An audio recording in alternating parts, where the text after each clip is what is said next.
কিছু ইউটিউবার, কিছু content creator, কিছু দালাল, কিছু ধান্দাবাজ, কিছু বামপন্থী, যাদের উদ্দেশ্যই হচ্ছে বাংলাদেশে আওয়ামী লীগ থাকলেও বাম, বিএনপি আসলেও বাম, স্বার্থের সময় ইসলামপন্থী দলগুলোকে ব্যবহার করতে যাদের মজা লাগে, আর স্বার্থ ফুরিয়ে গেলে তাদের উত্থানকে দেখলে যাদের কষ্ট লাগে, আমি মনে করি এর সব ধান্দাবাজ। পৃথিবীর বিভিন্ন প্রান্ত থেকে যারা দেখছেন দেখবেন, আপনাদের সবাইকে শুভেচ্ছা এবং অভিনন্দন। সবাইকে অনুরোধ করছি দ্রুত লাইভটি শেয়ার করে দিবেন এবং সারা পৃথিবীতে বাংলা ভাষাভাষী বিভিন্ন রাজনৈতিক সচেতন নাগরিকদের উদ্দেশ্যে আজকের এই লাইভটি করছি এবং লাইভটি অত্যন্ত গুরুত্বপূর্ণ বিধায় আপনারা দ্রুত শেয়ার করে দিবেন। আপনারা জানেন যে বৈষম্য বিরোধী কয়েকদিন আগে যে আন্দোলন হয়েছে, এই আন্দোলনের প্রেক্ষাপটে বাংলাদেশের স্বাধীনতার সূর্য উদিত হয়েছে এবং নতুন একটি বাংলাদেশ আমরা উপহার পেয়েছি এবং সেই বাংলাদেশ উপহার পাওয়ার মধ্য থেকে বাংলাদেশের ফ্যাসিবাদী শাসক গোষ্ঠীর অপশাসনের বিলুপ্তি হয়েছে এবং বাংলাদেশে একটি সুষ্ঠু ধারার রাজনীতি নতুন করে চালু হচ্ছে বলে আমরা আশা প্রকাশ করছি। আপনারা জানেন আজকের সারাদিনের আলোচ্য বিষয় হচ্ছে এটাই যে হঠাৎ করে ঢাকা বিশ্ববিদ্যালয়ের শিবিরের যে সভাপতি তিনি তার আত্মপ্রকাশ ঘটিয়েছেন এবং তার নিজের বক্তব্যের কারণে আজকে সারা বাংলাদেশে এটা নিয়ে বেশ কিছু আলোচনা পর্যালোচনা হচ্ছে, পক্ষে এবং বিপক্ষে কথা বলছে। আমি প্রথমেই বলে নিচ্ছি যে শিবির যে কাজটি করেছে, একজন রাজনৈতিক সচেতন ব্যক্তি হিসাবে আমি মনে করি একদম সঠিক কাজটি করেছে। যেমন আপনার কাজ বলে না, যেমন কর্ম তেমন মুগুর। গত 15 বছর পর্যন্ত 16 বছর পর্যন্ত ফ্যাসিবাদী শেখ হাসিনা বাংলাদেশের নাগরিকদেরকে ধোঁকা দিতে দিতে দিতে দিতে রাজনৈতিক শিষ্টাচারকে ধ্বংস করে ফেলেছে। এই দেশে আপনি বিএনপির নাম দিয়ে আন্দোলন করলে আন্দোলন করা যায় না, জামাত শিবির আন্দোলন করলে আন্দোলন করা যায় না, যুদ্ধাপরাধী ট্যাগ লাগিয়ে তাদেরকে বন্ধ করে দেওয়া হয়, বিএনপি আন্দোলন করলে তাদেরকে দোসর বলে আন্দোলন বন্ধ করা হয়, হেফাজত আন্দোলন করলে তাদেরকে জঙ্গি ট্যাগ লাগানো হয়। বিভিন্ন কারণে আজকের এই বাংলাদেশের 16 বছর পর্যন্ত আন্দোলন সংগ্রাম সফল হতে পারে নাই।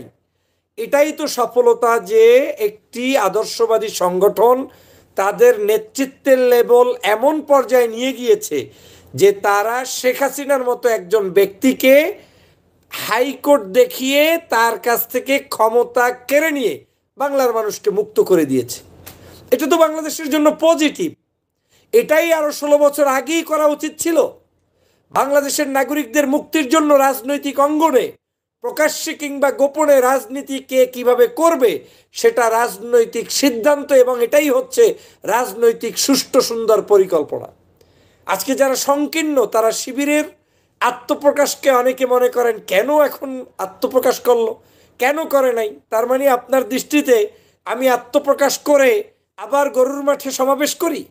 আপনার দৃষ্টিতে আমি আত্মপ্রকাশ করে শেখ হাসিনাকে কিয়ামত পর্যন্ত ক্ষমতায় রাখি?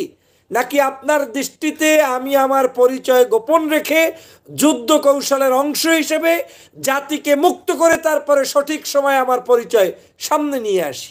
নেতৃত্ব তো তাহাকেই বলে যেই ব্যক্তি নেতার হওয়ার পরেও তিনি তার ব্যক্তি স্বার্থে তার নেতৃত্বের জিনিসটাকে সামনে আনেন না, তিনি তার পরিচয়কে সামনে এনে নিজের ক্রেডিট নেওয়ার জন্য চেষ্টা করেন না।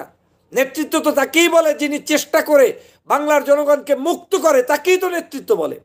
আজকের সারা বাংলাদেশের প্রত্যেকটি রাজনৈতিক দলের পক্ষ থেকে ছাত্র শিবিরের এই নেতাকে দেওয়া উচিত ছিল সংবর্ধনা, যে আপনি একজন ঢাকা বিশ্ববিদ্যালয়ের সভাপতি হয়ে দুনিয়াবি কোনো লোভ লালসা মুক্ত হয়ে তারপরে আপনি নিজেকে আত্মগোপনে রেখে এত বড় একটা স্যাক্রিফাইস করেছেন। আপনাকে আমরা জানাই সাধুবাদ, আপনাকে জানাই আমরা ধন্যবাদ। আর আপনারা এখন বিজয় অর্জন করার পথে কিছু গান্ডু, কিছু দুষ্ট, কিছু স্বার্থবাদী মানুষ, কিছু ইউটিউবার, কিছু কন্টেন্ট ক্রিয়েটর, কিছু দালাল, কিছু ধান্দাবাজ, কিছু বামপন্থী, যাদের উদ্দেশ্যই হচ্ছে বাংলাদেশে আওয়ামী লীগ থাকলেও বাম, বিএনপি আসলেও বাম, স্বার্থের সময় ইসলামপন্থী দলগুলোকে ব্যবহার করতে যাদের মজা লাগে, আর স্বার্থ ফুরিয়ে গেলে তাদের উত্থানকে দেখলে যাদের কষ্ট লাগে, আমি মনে করি এর সব ধান্দাবাজ। আজকের জাতিকে জানতে হবে। আমি এই শিবিরকে অবশ্যই ধন্যবাদ জানাই। আপনি যদি বাংলাদেশে বৈষম্য বিরোধী আন্দোলন করেন, এই বৈষম্য বিরোধী আন্দোলনের এটাও একটা বিষয় থাকবে যে প্রত্যেকটি রাজনৈতিক দল যার যার তরিকায় রাজনীতি করতে পারবে। আপনি বৈষম্য বিরোধী আন্দোলন করবেন আর মনে মনে ভাববেন যে এদেশে ইসলামপন্থী কোনো নাগরিক রাজনীতি করতে পারবে না, এর নাম তো বৈষম্য বিরোধী আন্দোলন নয়।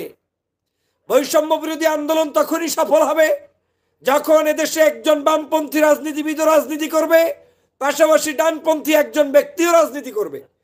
বাংলাদেশে সবচাইতে জুলুম নির্যাতনের শিকার হওয়া যেই ছাত্র সংগঠনটি হয়েছে তার নাম শিবির।